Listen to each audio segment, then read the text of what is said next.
In this guide, I'm going to show you how you could fix your iPhone notifications not showing up on iOS 26 as well as future iOS versions. Before we do dive into this guide, make sure to like the video and subscribe to the channel with all notifications on. It really does help the channel. It lets us know that you want more content like this. We'd greatly appreciate it. And if at any point throughout this guide you did have any questions, remember that you can ask them down in the comment section below and we can help you out further. I'm going to be doing my best to reply to every single comment down there.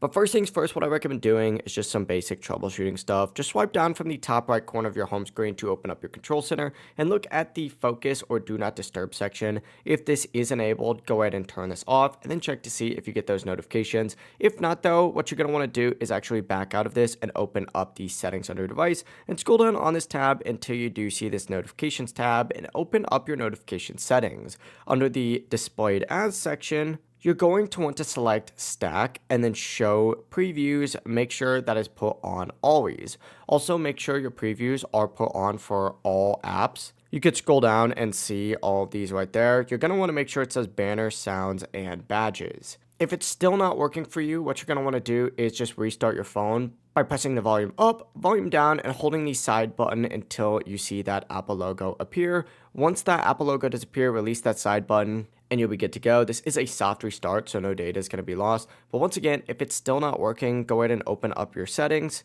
and go back to the general tab and open up your general settings. And from here, scroll all the way down the bottom and find this transfer or reset iPhone setting right here. Selected, hit reset, and then choose reset all network settings. From here, reconnect to Wi-Fi and check your notifications again. After doing all of this, your notifications should be back to normal. If this guide did help you out, make sure to like the video and subscribe to the channel with all notifications on. It really does help the channel. Let us know that you want more content like this. We'd greatly appreciate it. Have a great rest of your day.